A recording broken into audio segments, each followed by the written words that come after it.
প্রণাম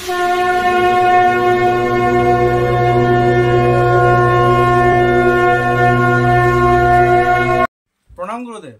হ্যাঁ প্রণাম ভাই, প্রণাম। গুরুদেব, কথায় বলে যে সব কিছু লেখা আছে, লেখার বাইরে কিছু হয় না, তো এই কথাটা কতটা সত্যি? একটা কথা আছে না, বিধাতার লিখন না যায় খণ্ডন। এখন এটা ভালো গল্প আছে, জানি না গল্পটা একবার বলেছিলাম, আমার মনে পড়ছে, তো এখন সেইটাই বলছি।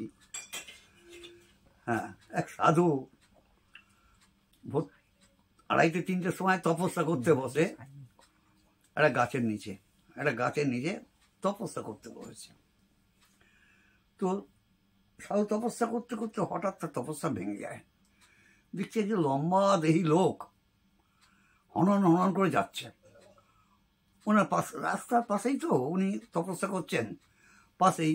অত ভোরবেলা রাত 2:30-3টের সময় ওর লোকটা যাচ্ছে দেখে ওনার সন্দেহ হয়েছে, চোর টাকা বাকি দে বাবা। ও গিয়ে রাস্তাটা ব্লক করে দিয়ে যে আপনার যাওয়া হবে না। বলছি কেন? আমাকে যেতে তো, আমার অনেক কাজ আছে। বলছে আগে আপনি কে এবং কি কাজের জন্য যাচ্ছেন বললে আমি আপনার রাস্তা ছেড়ে দেবো। বলছি দেখো, এখানে দুটো ছেলে, একটা ছেলে একটা মেয়ে জন্মাবে, আমি তাদের ভাগ্য লিখতে যাচ্ছি, আমি ভাগ্য বিধাতা। তাই নাকি? ভাগ্য বিধাতা? বলে হ্যাঁ, আমি যাচ্ছি দুজনে ভাগ্য লিখতে। একটা মেয়ে জন্মাবে জমিদার বাড়িতে, পরবর্তীকালে সে বেশ্যাখানা ঠাঁই নেবে, কিন্তু তার এতে লেখা থাকবে সে প্রতিদিন খেতে পাবে, একটা করে লোক তার ঘরে যাবে, খেতে পাবে। আর গোয়ালা যেটা ছেলে, সে প্রচুর পয়সার মালিক হবে, দান ধ্যান করবে, এ করবে, ও করবে, তা করবে। এইটাই লেখা হবে আর কি। এবার আমার জায়গা ছাড়ো, আমি একটু যাবো। বললাম আমি ছেড়ে দিচ্ছি আপনাকে। আমি বিধাতা, ভাগ্য বিধাতা, আমি ভাগ্য লিখি। যাই হোক, অনেকদিন বাদে সাধুটার হঠাৎ খেয়াল হয়েছে যে লোকটা তো বলে গেছে জমিদার বাড়ি আর গোয়ালা বাড়ি। তো ঘুরতে সাধু তো ঘুরতে জমিদার বাড়ি গেছে। গিয়ে দেখে জমিদার বাড়ি শুনশান, কেউ নেই।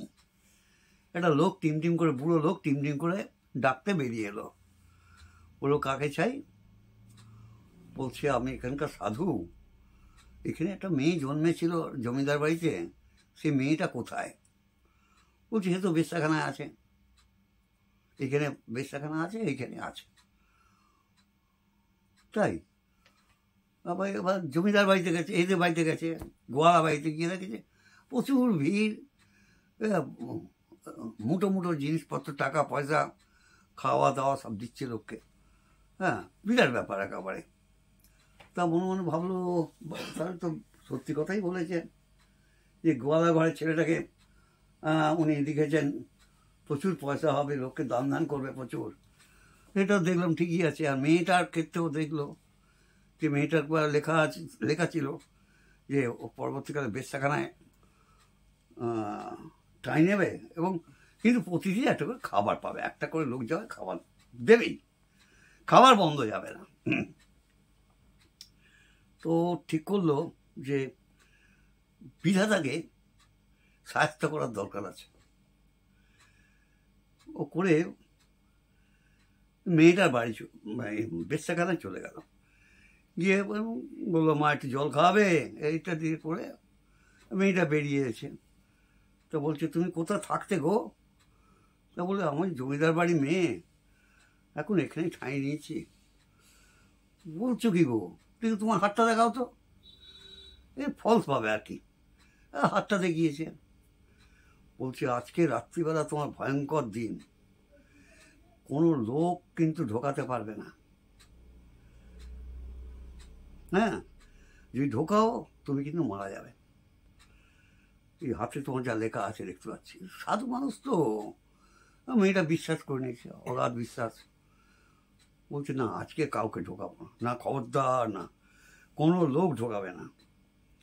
মানে ওর চ্যালেঞ্জটা হচ্ছে যে ওইটা যেটা বলেছিল প্রতিদিন লোক ঢোকাবে, একটা করে লোক আসবে, সেইটা আর কি বন্ধ করে বন্ধ দেবে, করে খাওয়াটা বন্ধ হয়ে যাবে, এটাই তো। এই বলে বলো আমি তাহলে চলে যাচ্ছি। এবার সন্ধে হয়েছে, ও আবার এসেছে, মেয়েটার বাড়ির সামনে গাছে উঠে বসে আছে পরীক্ষা করার জন্য ভাগ্যবিধাতাকে। দেখছে যে লোক আসছে তাকে ফেরত দিচ্ছে, যে লোক আসছে তাকে ফেরত দিয়ে দিচ্ছে। না আমার শরীর খারাপ আছে এবং তোমাকে ওটা বলে কাটিয়ে দিচ্ছে, ঠিক আছে। তো এই করতে করতে ভোর রাত হয়ে গেল,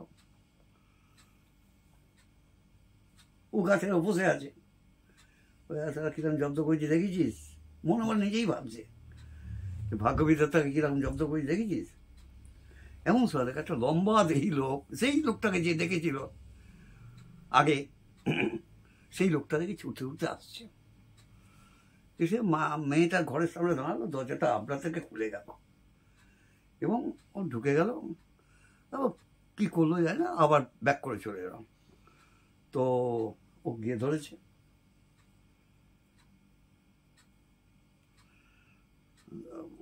বলছে তুমি তখনও আমার কাছে পরীক্ষা নিলে, এখনো পরীক্ষা নিচ্ছ।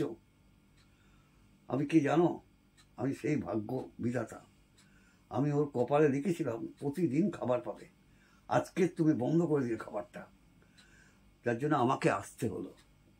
আমি ওকে টাকা দিয়ে গেলাম, ও খেতে পাবে কাল সকালবেলা, ঠিক আছে। ঠিক অবাক হয়ে গেল, ও পায়ে জড়িয়ে ধরলো যে আমার ভুল হয়ে গেছে, অমুক হয়ে গেছে। উনি তো সময় নেই ওনার, স্নান করে বেরিয়ে চলে গেলেন।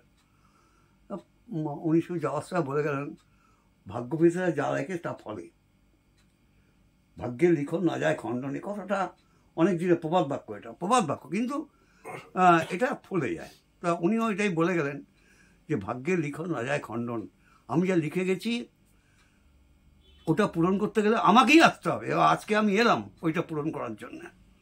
আমি যেটা লিখেছিলাম যে প্রতিদিন খাবার পাবে, একটা করে লোক আসবে, হ্যাঁ, তো আজকে তুমি লোক আসতে বারণ করে, তুমি বলে খেতে পাবে না, বাধ্য হয়ে আমি এলাম, যেহেতু আমি লিখেছিলাম।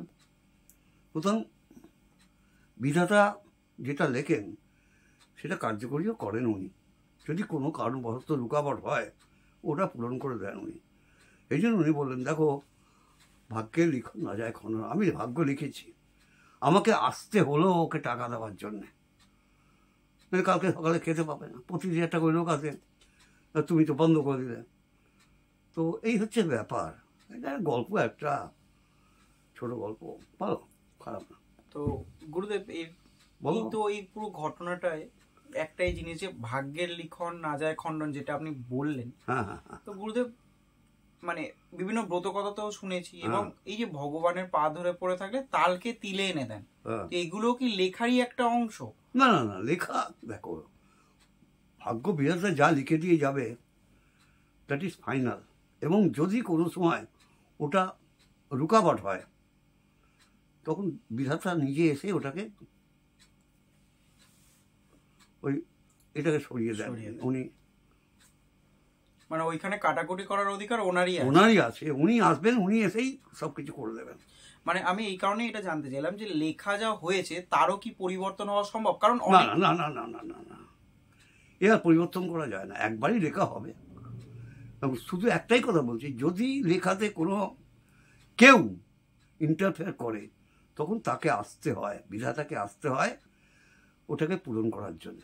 হ্যাঁ গুরুদেব, এইটা আমি এই কারণে জিজ্ঞাসা করলাম, আপনি আগে একবার মহামৃত্যুঞ্জয়ের কথা বলেছিলেন। হ্যাঁ বলো।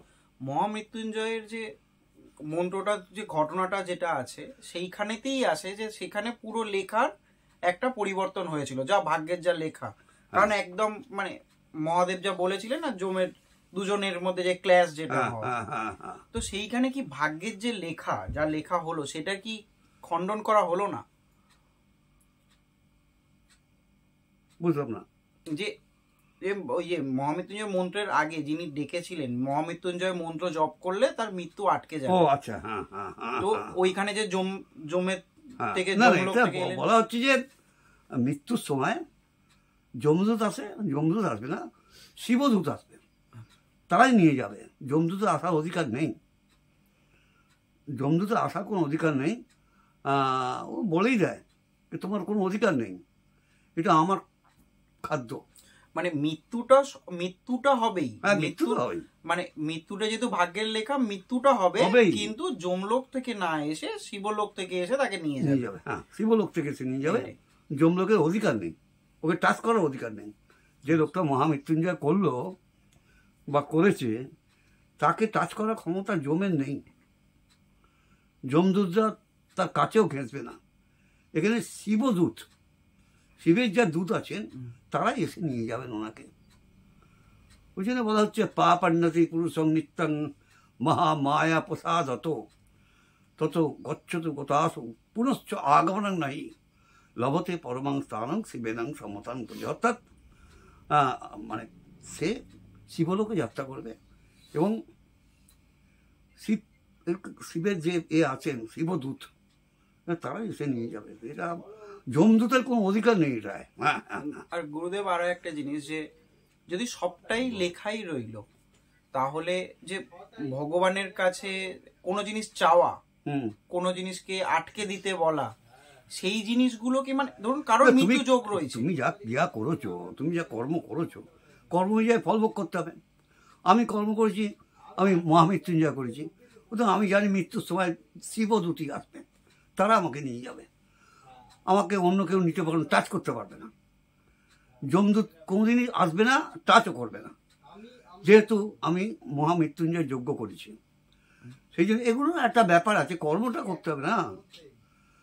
হ্যাঁ, কর্মটা করতে হবে। মানে আমি এই কারণে জিজ্ঞেস করছি যে গুরুদেব, ভাগ্যের বিধাতার লেখা কি পুরো কংক্রিট, নাকি ওখানেও এইটা করলে এইটা করলে এরকম ব্যাপার? না, ওটা কংক্রিট, ওটা ঘটবেই, ওটা কোনো রকম ভাবে এ করা যায় না। 6 দিনের দিন যা লিখে দিয়ে যাবে, দ্যাট ইজ ফাইনাল। এটা আর নড়চড় হবে না, ওইটাই ফাইনাল। ঠিক আছে না? সো আমরা যতই যাই করি না কেন, আমাদের কর্মের উপর নির্ভর করছে। আমি মহামৃত্যুঞ্জয় করেছি, আমার মৃত্যুর সময় শিবের থেকে দূত আসবে আমাকে নিতে, আমাকে মানে টাচ করতে পারবে না। যমলোক আসবে, ফিরত যাবে, কারণ খাদ্য হচ্ছে আমি শিবের খাদ্য। শিবদূতরা বলবে এটা আমাদের খাদ্য, তুমি নিচ্ছ কেন, তোমার অধিকার নেই।